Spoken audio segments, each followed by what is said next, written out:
அனைவருக்கும் வணக்கங்க. இப்போ நம்ம வெள்ளரிக்காயும் கேரட்டும் சேர்ந்து திராட்சை எல்லாம் போட்டு ஒரு ஹெல்த்தியான தயிர் சாதம் பண்ண போகிறோம். அதுக்கு பெருங்காயம் எடுத்து வச்சுருக்கேன். அதாவது ரெட் சில்லி ஒரு 3, வரமிளகா ஒரு 2, ஒரு 6 பச்சை மிளகா எடுத்து வச்சுருக்கேன். கருவேப்பிலை எல்லாம் எடுத்து வச்சுருக்கேங்க. நம்ம எல்லாத்தையும் திருவிக்கலாங்க. திருவிட்டு பார்க்கலாம் வாங்க. பாருங்க, மிளகா கிள்ளி வச்சாச்சு, கருவேப்பிலை, பெருங்காயம், பாருங்கள் குக்கும்பர் 2 திருவி இருக்கேன், தயிர் 1 கப்புங்க, ஒரு 1/2 லிட்டருக்கு அதாவது 300 கிராம் தயிருங்க, திராட்சை 1 கப்பு எல்லாம் வச்சுருக்கேன். ஃபஸ்ட்டு நம்ம பாருங்கள், ஜாரில் 1/4 ஜார் போட்டிருக்கேன், அதாவது 1/4 லிட்ரு மாங்காய் மோர் பண்ணிக்கலாம். ஃபஸ்ட்டு பாருங்கள், மாங்காய் திருவி வச்சுருக்கேன். தேவையான உப்பு, இந்த பச்சை மிளகாயில் லாஸ்ட்டில் இருக்கும் இல்லைங்களா, இது ஒரு 5 கிள்ளிக்கலாங்க, காரம் அதிகமாக இருக்கும். கருவேப்பிலை தாளிச்சிக்கலாம். ஃபஸ்ட்டு மாங்காய் மோர் தாளிச்சிக்கலாம், பார்க்கலாம். பாருங்கள், கேரட்டு திருவி வச்சுருக்கேன். பாருங்கள், மாங்காய் மோர் தாளிக்கலாம். கொஞ்சமாக எண்ணெய் விட்டுக்கலாங்க. எண்ணெய் விட்டுட்டு எண்ணெய் காஞ்சிச்சுங்க, சீரகம் போட்டுக்கலாங்க. சீரகம் போட்டு ஸ்டவ் ஆஃப் பண்ணிடலாம். பெருங்காயம் போட்டுக்கலாம். இந்த மிளகாவை போட்டுக்கலாம். கருவேப்பிலை கொஞ்சம் போட்டுக்கலாம். கருவேப்பிலை போட்டுட்டு இது தயிரில் ஊற்றிக்கலாங்க.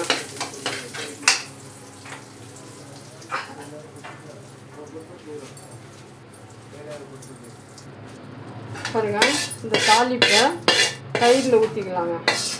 ஆறின பிறகு ஊற்றிக்கினா கொஞ்ச நாள் ஆற்றம் விட்டு இந்த தாளிப்பை தயிரில் ஊற்றிடலாம். ஜாரில் ஊற்றிருக்கேன். பச்சை பெருங்காயம் போட்டால் பச்சை வாசனை வருங்க. இப்போ திருகுன மாங்காய் போட்டுக்கலாம், உப்பு போட்டுக்கலாம். இதை ஆட்டின்னு வந்துடலாங்க. ஆட்டின்னு பார்க்கலாம். பாருங்கள், எண்ணெய் ஊற்றிக்கலாம்.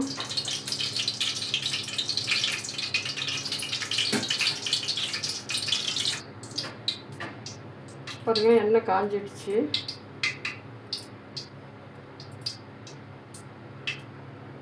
பாருங்கள், எண்ணெய் காஞ்சிடுச்சு.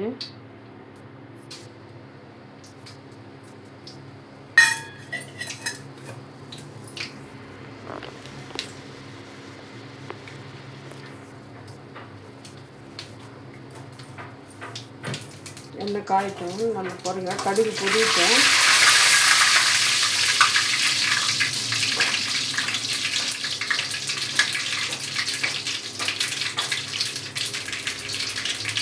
மிளகா போட்டுக்கலாங்க.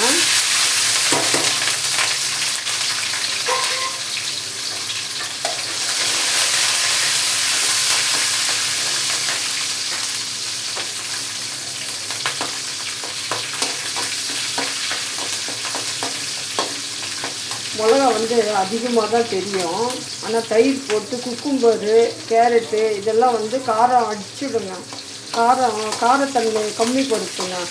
நம்ம அதனால் கொஞ்சம் காரம் அதிகமாக போடணும். ஃபஸ்ட்டு கேரட் போட்டுக்கலாம். கேரட் போட்டு கொஞ்சம் நேரம் ஆகட்டுங்க. பாருங்கள், குக்கும்பர் போட்டுக்கலாம். திருக்கி வச்சு குக்கும்பரு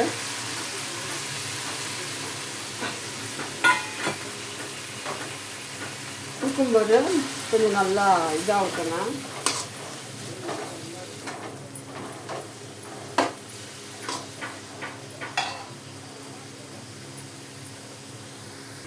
பாருங்கள், நல்லா இந்த மாதிரி அதில் இருக்கிற கொஞ்சம் தண்ணியெல்லாம் 70% குக்காச்சு. பாருங்கள், பெருங்காயம் போட்டுக்கலாம்.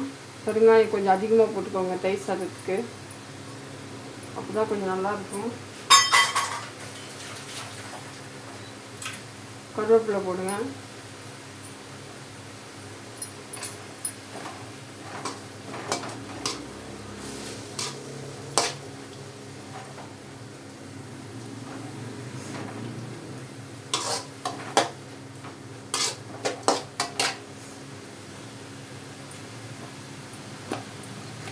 ஒரு சிட்டிக்கு மஞ்சள் போட்டுக்கலாங்க.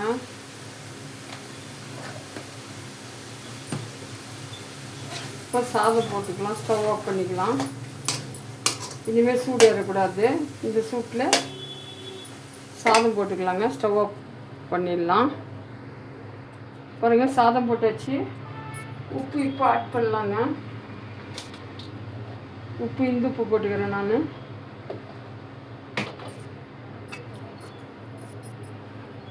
நல்லா கலரிக்கோங்க.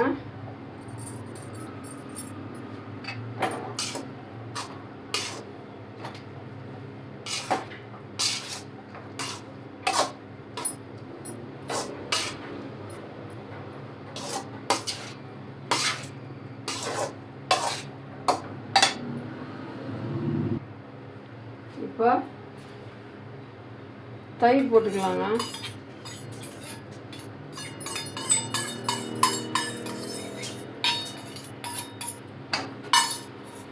தயிர் போட்டு நல்லா கலரிக்கலாம்.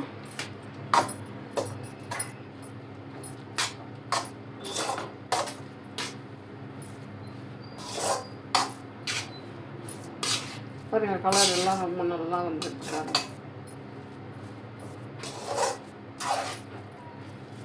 தண்ணி வேணும்னா தண்ணி போட்டுக்கலாம் நம்ம கொஞ்சம்.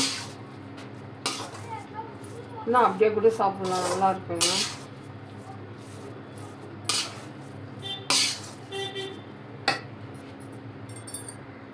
பாருங்க, நம்ம கொஞ்சம் தண்ணி ஊற்றிக்கலாம்.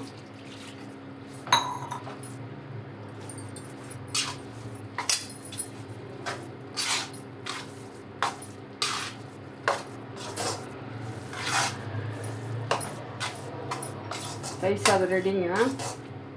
எப்படி இருக்குன்னு பாருங்கள், நீங்களும் செஞ்சு பாருங்கள். இப்போ நம்ம ஒரு கப்பு திராட்சை போட்டோம் இல்லையா, அதை எடுத்து போட்டுக்கலாம். இப்போ கொஞ்ச நேரம் ஆறிடுச்சு. திராட்சை போட்டுக்கலாம். நம்ம திராட்சை போட்டு நம்ம கலரிக்கலாம்.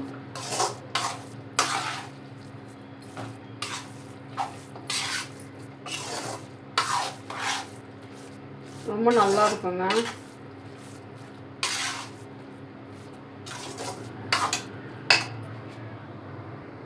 பாருங்க, தயிர் சாதம் ரெடி ஆயிடுச்சு.